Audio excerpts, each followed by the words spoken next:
No, she bringing her home. Understand me, Project? High five. The sibling wars have started again. So I think after 2 o'clock, when we run over to 2 o'clock, we start acting a little crazy. Yeah, we get juvenile.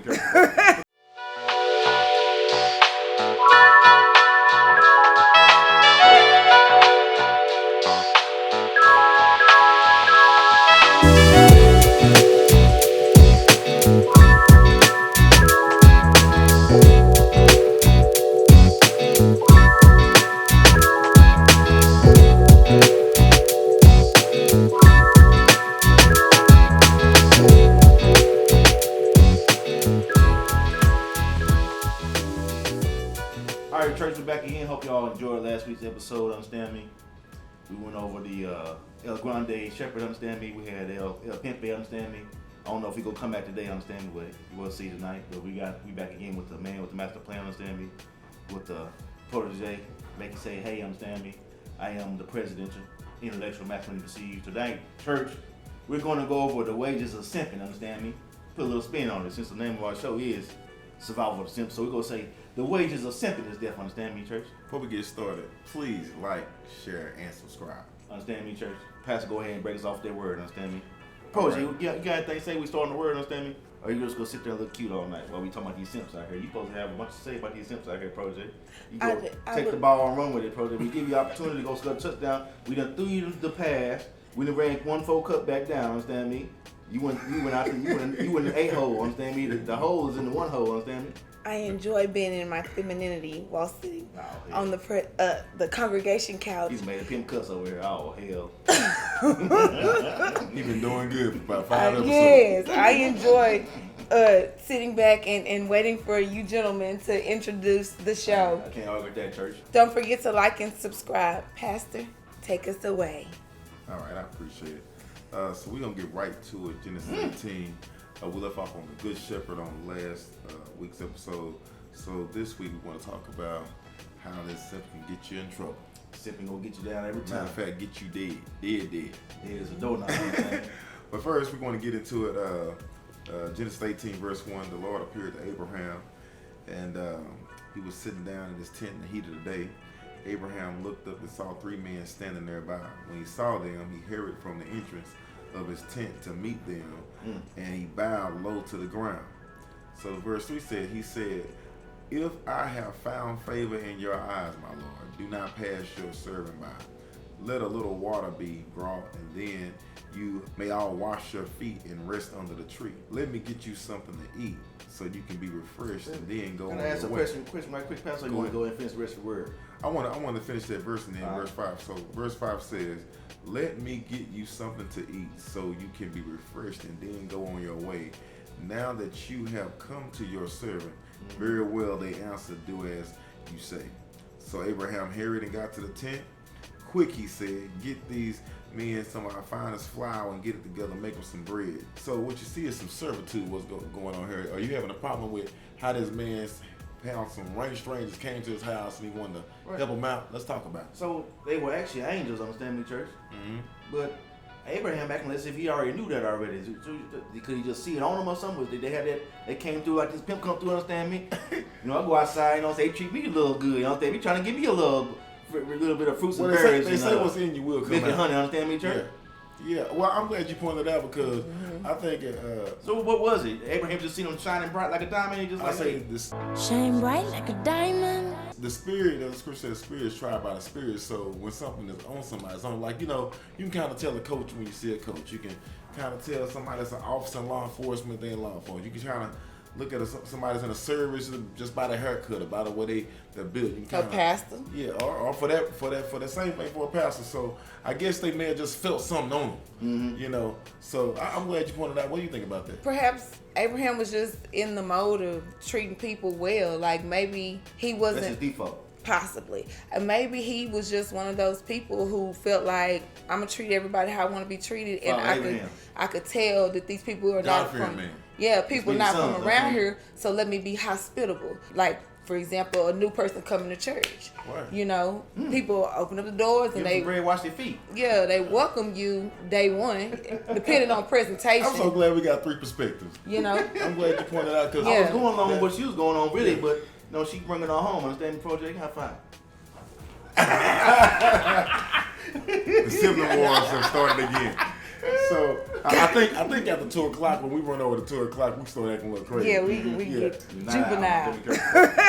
That's good information because we should never get to a place in life where we stop showing hospitality. I think we got out of there. You know, back in the day, the folks took care of one another. See, back in my day, they didn't have to know each other; they just took care of one another. So long story short, Abraham was just a real hospitable man. Mm-hmm. Whether it was angels or not, he was still gonna show that good favor to even a backslider. He might would have seen a backslider and still might have showed him favor before we go to church. That's just what Abraham was on at the time. Understand me? He already went through his trials. He already went to Egypt and came back and the good ship and cut run him over. Understand me? So what you got to be mad about? Yeah, everything he touches is gonna be blessed. He high on the hog. Understand me? Church? Okay, so let's read a little bit further. So we addressed that, and that's some real good information. But then we look a little further. He was very adamant about making it happen. He didn't just do it. He said, be quick about it. Mm-hmm. When he spoke to his wife, he said, let's make this happen. Let's make it happen right now. And then, so in other words, sometimes when you don't jump on it, you'll miss your opportunity. Mm-hmm. Don't miss your opportunity to be a blessing. I think we've heard El Pempe over there talked about some people he's put in position, took in to help out, tried to guide them and give them some direction on how to better their lives and make some better decisions, so on and so forth. So I think it falls in this same perspective. What's happening? Understand me, be quick about, man. You can't think about everything. Study long, study wrong. You can't just sit and just ponder on it. You got to take action at some point. And I like how he took action. Go ahead. Pastor, do you think, okay, so the pimp touched on the fact that what did they look like? You know what I'm saying? How do we know they just didn't come? How we know they didn't look like slaves? Or how we know they didn't have baggy jeans or tight skirts? Does it ever describe in the text what they look like, Pastor? No, it never describes it. 2 men, huh? Right, It's 3 men. men. Okay, so the reason to leave that part out. Listen, okay. In my mind, the first thing that comes into my head, it don't matter what you look like. It was something about them that let him know that I need to show some hospitality. Right. Regardless of what they look like, regardless if they dirty, dingy, no matter what they got on, I'm gonna do something to show them some love. Don't miss your blessing by judging. I don't think he had an idea at all. Yeah. Do you know, Pastor, whether or not he knew they was angels or no? Or hadn't been recorded. I'm sure we can do some deeper study on that. Okay. We got a lot to cover. I like to say he knew they was angels. He just was. I think Abraham had finessed a couple times, church. He had wisdom. He was finessing his way through stuff. Behind sight like Lionel on Thundercats. Yeah. He knew when to say his wife was a cousin or a friend. He knew how to maneuver through this thing. Thundercats. Oh! Thundercats. Oh! Line put that sword up to his face. And he had sight behind sight. I think this guy just told all our age on the panel. Yeah. I think we had a fool just a little bit. Yeah. All loose. So we look at this verse. It says, "So quick," he said, "get them some flour, get some bread put together." And then the text says in verse 7, "Then he ran to a herd and selected a choice, a tender calf, and gave it to a servant who hurried to prepare it." So they got in the hair about everything related to being very hospitable to these individuals. He said he brought some curds of milk and calf to prepare it, and they ate. And they stood there under a tree and they rested. But look at verse 9. "Where is your wife Sarah?" So they come bearing some good news. Now this is the trip. First of all, we got 3 men that's asking a man they don't know, Abraham, asking him, "Where your wife at?" Houston, we got a problem. Houston, we have a problem. How you gonna pull up asking for the man wife? She wanted to break the bread, wasn't she? She had to break the bread for him, wasn't she? Yeah. So check this out. Where's your wife in verse 9? There asked him. There in the tent, he said. So not only did they ask the question, he got a quick answer. And then look at verse 10. Then one of them said, "I will surely return to you about this time next year, and Sarah, your wife, will have a son." Well, hold up. They was over it. Now, they done said this. First of all, where your wife at? She back there running, cooking, and getting water and food together. They ain't met her, don't know Abraham. And then the next thing to come out of his mouth, "Listen, we gonna come back. First of all, I wasn't looking for you today." So it could have been a promise. If Abraham wanted God God-fearing man, if he wasn't as he was, this probably would have been a problem. This, for the average person, what would happen if somebody pull up to your house? You feeding them, you was already being kind, but then they start asking for your wife, and then they say, when we come back, she gonna be pregnant. So what? Y'all gonna, Hey, you already know what that when is. y'all gonna come sneak back around He to gonna my be, house? He gonna What's be going back on there in here? the back with one of them BBWs like, what you been doing? Where you been? You know them? Oh, what's going on here? You know these dudes on the porch? So you say you bought the bottle of beer. At 10, 15. Yeah, we got some questions there. But when you're in the will though, a lot of times a lot of different thoughts come up from people as a result of the lifestyle they're living. So Yes. it's that guilt that comes from what you do behind closed doors and the lifestyle you live that people don't know nothing about. Right. But see, when you're living for God, you don't have that anxiety. Nope. See, The none of these questions arise in Abraham's mind. That's why he was able to serve them, have his wife to help them. Go ahead. You can stay on your conviction when you need a pimp, understand me? When you're anti-simp, you can move with confidence. A man can come ask you the kind of questions that ain't going to phase you because he's Nope. always in with his pimp energy, understand me? No insecurity there. With Nope. his presidential intellectual masculine perceived. And Sarah, yeah. he knew he had to worry about Sarah. Sarah just being a hospitable wife and serving some men that he felt like, okay. So food for thought. If you have to worry about whether or not your friend can come to your house, whether it's male or female, then that's probably not a friend. Right. No, I wouldn't go as far as that. Go ahead. If you can worry about your friend coming to your house and causing some issues, your pimp game ain't tight enough. Yeah. I should be able to have a backsliding friend come through, and I still know nothing gonna happen because my true. game tight. And if my backsliding friend can get my BBW, They 1 year. she wasn't with me to begin with. My game wasn't tight enough. Okay. Like the way we home then on that. I ain't got to save her for nothing. No, not when you secure your own self. That's for the You Lord to take take care care of of. business. That's between her and the Lord. Right on. Okay. So what God has for you really is for you. We can all agree on that, right? Right. Okay. When you're in your pimp energy, When you're in the will of God. Your So president. here, the will of God to for the North here is being pimp energy. In other words, just Masculine. masculine.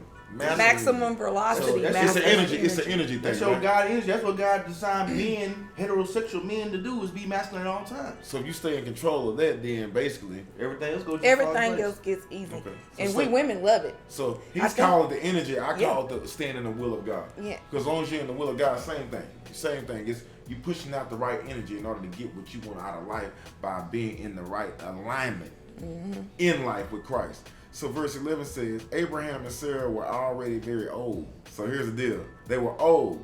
So I want you to know God can bless you with the odds are against you. They were very old. This was already against them. They were totally gonna have a baby. So Sarah was past age of childbearing. So according to the text, but verse 12 says, so Sarah laughed to herself as though she thought like, after I'm all worn out. These are her words exactly. After I'm all worn out and my Lord is old, will I now have this pleasure? Now, if somebody listening to this text right now, you probably feel like you done had how can we say this in PG-13? You've had a few partners in life. I think the young folk term now, the body count. Been ran through, understand? Yeah. You got a lot of miles on your engine. I'm not making reference to Sarah in this case of her being Really for the worn streets, out, understand me? but we just stating the obvious of what that sound like when it came out, right? So Sarah 18 basically, wheeler, understand me? Sarah wasn't saying she was physically worn out because multiple of women. Let me just clear that up. But in today's society, I guess the understatement would probably be some women that's worn out. I think Either- Sarah meant like she done had one owner but a check engine light. Come on, make it plain for the Yeah. females on the Yeah, one owner, Right. but the Okay. check engine light I is gotta on. leave Sarah out there like that. Yeah. Somebody, one president should be putting that pedal to the metal for a long time. He done push it all the way to the But she front. tired 'cause they old. So verse 14 That high says, mileage oil in there. now, Lord, what is we gonna do? Okay, I'm old, he old. Now what's gonna happen here? And just like So- we laugh, what she do, Right. Pastor? She She laugh. laugh. Menopause usually occurs naturally as a result of declining levels of reproductive hormones. So even though she believed in God, that was still funny. Like, come on, Yeah. Lord. Like, I believe you. I know you. I believe that you done turned water into wine. I believe you done allowed the Israelites to walk across on dry land. But in the matter of me being old as I am, That's kind of funny to me. It's humorous. Right. But we do serve a God, I believe, that has a sense of humor. Because look at verse 14. Verse 14 says, is anything too hard for the Lord? And that's what we got to ask ourselves while we're looking at this show tonight. Is anything too hard for the Lord? So I don't know who may be needing something that's looking at the show, but you got to ask yourself, is anything really too hard for the Lord? Because I don't know. Every morning I wake up, I have strength I don't deserve. I'm in my right mind. I didn't put my left shoe on my right foot. So every morning we wake up with new mercy. So you got to ask yourself, is there anything too hard for the Lord? Exactly. So let's look at this thing. Take advantage, church. Is anything too hard for the Lord? I will return to you at the point of time. I know this sounds strange. I know you don't know me. Let me interject, Pastor. Who are they talking to? Who's saying these words? Is this an angel saying this, or is it Jesus? That's what I'm saying. That's the correct part. When I studied this, I think, correct me if I'm wrong, but Abraham was referring to these men as Jehovah, which is another word for God. So that's why I'm asking. That's why I asked that question. Brought clarity to it, yes, sir. When did he know? Okay, these ain't just regular men I'm up here, serving. These are actually angels. What was the point of the time when he said, okay? I never got that from the text actually, that I these studied. actually conduits of the Lord. Right. Instead of just some random men walking down the street just having Maybe it was the moment that they made the gesture of what the Lord, because God had already promised that Sarah was gonna bear a child. Yeah, they just maybe regurgitated. The light came on. That was it right there, because that was the moment. Because there's no way they could have known about that being some perfect strangers, other than knowing. So that was his moment of understanding. This is God talking to me, because God already had. God is the only person who gave me that word before. Covenant that my wife gonna have a child, and that time it already came. We done went to Egypt. I didn't let Pharaoh run through it. Understand me? So when you're in your belief system, you can really believe this too shall come to pass. If God said it, I can take it to the bank. I can believe it. Basically. Yeah. That might have been the moment of clarity for him. Like, okay, this is God I'm talking to. These ain't the regular two men I'm talking to. Ain't nothing regular about them. Right. So basically, the question was asked. I would say, in somewhat of sarcasm, like, is there anything too hard for the Lord? Like, really? Because we done seen him do too many great things. So basically, we want to remind y'all what God has done. He can do it again, even for you. Is what he's trying to tell them. So what God has done, he can do it for you. So it says, I will return to you at the appointed time next year, and Sarah will have a son. Sarah was afraid, as she should be. She, in the flesh of her at that time, like, I'm old, I'm finna have a baby. What, really? Sarah was afraid, so she lied and said, I did not laugh. But he said, yes, you did laugh. So she tried to play it off because she felt like that was an insult to the words of God that had been spoken, that she was going to have a child. And then here I am laughing like I didn't believe it. Mm-hmm. But you can believe it if God said it. So we'll speed on down because we have a lot to cover on tonight. But hey, church, I'm gonna tell you right now, this part 2. Understand me? We don't better cut this in one part. Don't rush them, Pastor. It's a lot we gotta go over. So let them get it. Okay. We've been trying to be a little more professional time, right? Hey, Producer gave me the she gave me the spirit fingers a while ago. I see the spirit fingers behind the camera. Spirit fingers! Give me spirit fingers! That's the name of the show is The Wages of Simping. We ain't talked about one simp yet. Understand? We gonna get there, church. Just hold on. Understand? All right. So we'll take our time, but as they said, thank y'all very much. Abraham pleads for Sodom, right? Okay, so now moving on to the next thing that's happening here. It says, when the men got up to leave, they looked down towards Sodom, and Abraham walked along to them to see them on their way. All them simps down there. Yeah, he wanted to see them on their way. Notice it, see them on their way. In other words, you gonna go on down here. Well, this where I'm gonna be. Okay. So then the Lord said, shall I hide from Abraham what I'm about to do? Abraham will surely become a great and powerful nation, and all nations on earth will be blessed through him. For I have chosen him. So when God chooses you to be successful, nothing nobody can do to stop it. You can't stop it yourself. You can't stop it yourself. There's nothing. So it says, verse 19, for I have chosen him so that he will direct his children and his household. This is what I like about it. Not only did he choose him to live right, but he knew that Abraham would teach his kids to do the same thing. We got to pass that down. What do you think is happening in society right now with us passing this godly lifestyle? What's happening now? Like, were y'all taking the church, drug the church? Some people make a how does that work out? No, I feel like we have lost the man in our homes. We have lost the fathers in our homes. Like, I mean, it doesn't. It seems like hold on, people. I gotta correct it though. Okay, listen. It ain't about the man. We have masculinity. Lost the masculinity. Okay, our homes. Let me reverb that. I speak for this. We all had simp daddies, church.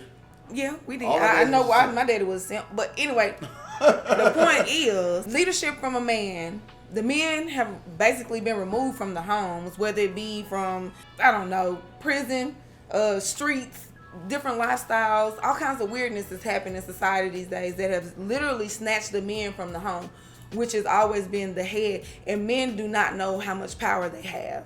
Like, masculine energy is powerful. It is so powerful. It can't be controlled. It's overwhelming when you are around it and when you perceive it. Like when you said can't be controlled, but it is controlled when the man is not stepping into his masculinity and allows that to be controlled.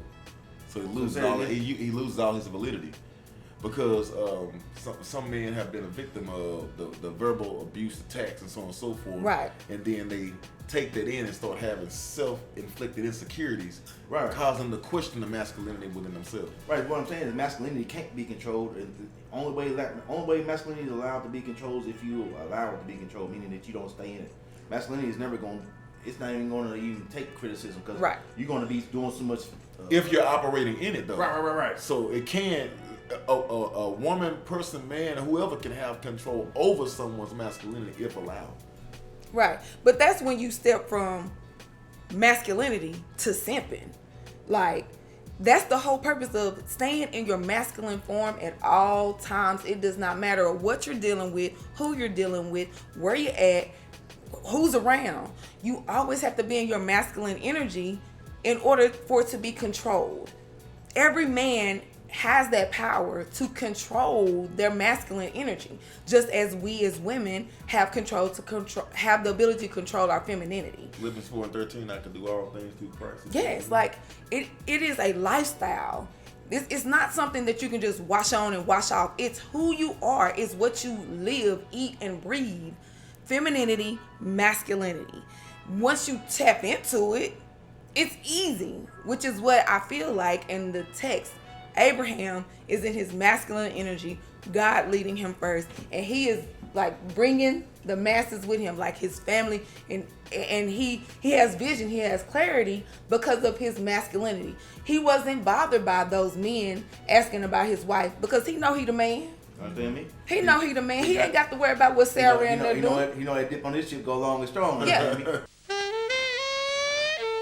Who makes the freshest, creamiest dip? He probably went in there and chastised. You know what you know, you just know, right? Yeah, he probably looked Sarah all upside her head when she snickered. Like he probably looked back like, girl. You think it's a joke? Like, yeah, like some Ike and Tina type stuff. What you say, anime? Did you hear what Jesus? Yeah. If God gave us a message, that's the message. If He said you're gonna have a baby, you have a baby, baby. Yeah. You know what I'm saying? Yeah. Yeah. So we look at verse 19. We got the conclusion. He was chosen for this task. God was going to bless him. This was going to happen because God was going to do what He promised him. And then verse 20 said, then the Lord said, there's an outcry in Sodom and Gomorrah is so great of their sin and so grievous that I will go down and see if what they have done is bad as an outcry that I've heard. If not, I will know. So it's some sinning going on. Sinning all same thing. Some major stuff going on. We talking about fornication, allegations, all kinds of weird, crazy. Listen, folks, it's about to get grimy. Yes, and what's realistic is the stuff that people walk around judging people for on a daily. This stuff is in the Bible. This stuff is in plain text to where you can read and understand. This stuff has been happening. Bible days, P-Valley. Yes. Yes, this the P-Valley version. This the yes. Uncle Richard. Uncle Clifford. You hear me? Hey, Uncle Clifford laid slave. This Sodom and Gomorrah stuff. Trying to get P-Valley in the Bible right here. You know, this P-Valley ain't got nothing on this right here. This right here is some real deal stuff. Like they were talking about raping men's and stuff. Now let's you just drop them pants.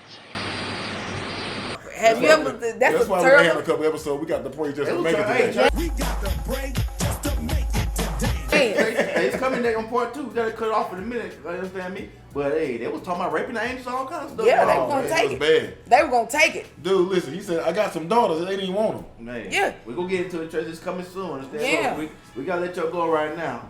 Cause we run out of time. Understand me? We can't have the episode go too long. Understand me? For several reasons. But understand me, we go get right back into it. It's gonna pick up right where we left off. We're gonna give you that meat and potatoes. Understand me? I know we named the show The wages of simping is definitely, understand me, but we can't really get to it. We gotta lay the context and lay the groundwork for y'all, understand me. Make Give sure y'all y'all a bit- stay with us. Understand me. Make sure Give you y'all a like. bit of We gotta understanding. keep them liking, sharing, Yes, and make subscribing. sure you subscribe. Okay. Make sure you follow this channel every week, same time, every Wednesday. We air the show. It premieres weekly. Stay tuned because part 2 of this is something. Might be fire, church. I mean, it's we gonna. Literally go burn you up. Yeah, we're gonna see if we can't put a spin You on. gonna decide today. You know what I'm saying? This is the heavenly P Valley version coming to you soon. To be continued. We out.